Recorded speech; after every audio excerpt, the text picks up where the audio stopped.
today we're still working with exponential functions. So we're still going to be working with an exponential equation, y equals a times b to the x power. But instead of graphing them, we're going to be doing word problems. So let's start with number 1. A scientist puts a single microorganism in a culture broth. Every hour, the number of microorganisms doubles. T represents the number of hours. B of t represents the number of microorganisms after each hour. So, normally, we would use y and x. We would keep them y and x, and we would fill in a number for A and a number for B. However, in this particular word problem, they want you to use the letters T and B of t. Well, T represents number of hours. What in this original equation represents time? X. So instead of X, we're going to write T. So that means since we're replacing that with T, we're going to replace the Y with B of t. And that means broth after T hours. Okay, the reason they went with that B is because it's a culture broth. So they want to know the broth after T hours. Well, A, what does A represent? Flip back to when I introduced you to exponentials and tell me what A represents.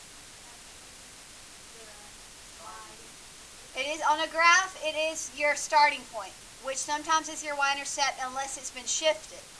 But in words, what will A represent? Right, the starting value. So in this case, what's our starting value? 1. A single microorganism means we're starting with one microorganism. Now, B is the growth or decay factor. What is our growth or decay factor here? 2, because it's doubling.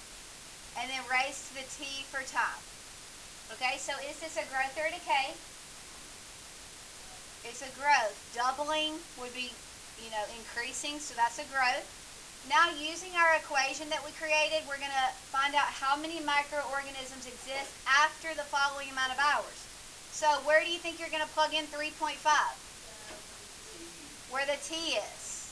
So, it'll be 1 times 2 raised to the 3.5. And what do you get?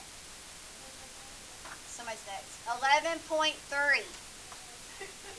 Okay, now, these are microorganisms. So 11.3 would really be approximately 11 microorganisms, right?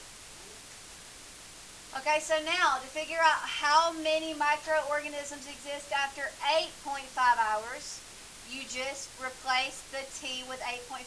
So you can either type it all back in, or you can copy and paste it and just cover up the 3 with an 8, whatever you think is faster. And so, at that point, 362.04, which is approximately 362 microorganisms. Okay, so you take a second and find out how many microorganisms will be there after 7 hours and 12 hours. Okay, how many microorganisms exist after 7 hours? Right, exactly 128. And how many after 12 hours? Right. And the reason they're growing so fast is because they're doubling. Okay? Number 2. Sometimes, instead of this equation, we utilize another equation that's very similar. It looks like this. Y equals A, so it starts off the same, but instead of B, you're going to put 1 plus or minus R, and then raised to the x power, or sometimes you'll see T for time. Now, so the only main difference here is instead of B, you have this 1 plus or minus R. The times that we utilize this version of the equation is when your growth or decay factor is in percent form.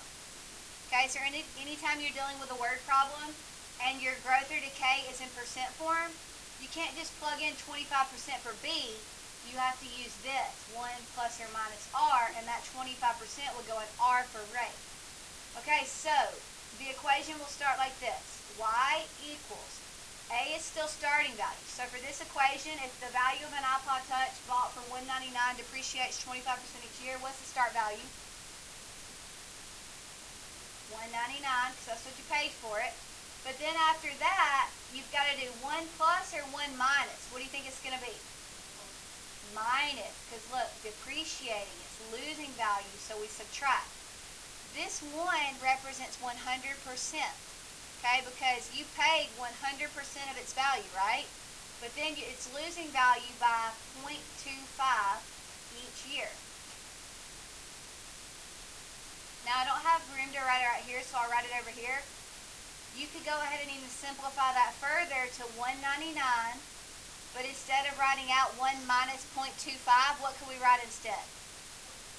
0.75. And doesn't that tell you that each year the iPod Touch is only worth 75% of its previous year's value? Okay, so either one is correct, but normally they'll go ahead and simplify what's inside. Okay, is this a growth or a decay? It's a decay because it's losing value. It's depreciating. Now that we have an equation, and we can use either one, and honestly I'd use this one, it'd be less to type in. We want to find out how much the iPod would be worth after the following amount of years. Okay, so go ahead and try that. Okay, so what are you doing right now to figure out how much the iPod will be worth after 7.5 years? Right, you're plugging 7.5 in the exponent, which represents time. And do you already have a value for that? 23.004, but we're talking about money here. So wouldn't that be approximately $23? And then, I mean, you could put, well, actually 004 wouldn't even round up, so we'll just leave it exactly 23. What about after 15 years? How much would that iPod be worth, or iPod Touch? I think it doesn't round up. 66. Okay, will the graph ever reach 0? Plug in like 100 years and see what it says.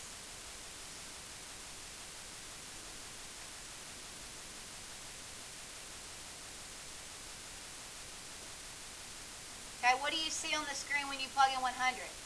Don't you see scientific notation? Which means it's so small and so close to 0. But doesn't it still have some value to it? It's not exactly 0, is it? So it will never reach 0. Now, remember, the reasoning for that is because when you graph exponential functions, they all approach a what? An asymptote. And they never actually touch the asymptote, right? They just get closer and closer forever. Because think about it, even if the iPod Touch doesn't work, isn't the scrap metal or whatever it's made of in it worth something? Even if it doesn't work as an iPod Touch anymore, there's still value in the parts. Okay, now graphically, it would start at 199, so right up there, right below 200, and then it's a decay, so it would just decrease, and then approach the asymptote at 0 forever. But it would never completely lose all value. It would just get less and less value. So small that, I mean, really, we wouldn't be able to pay for it. It'd be so small of an amount, but it has value.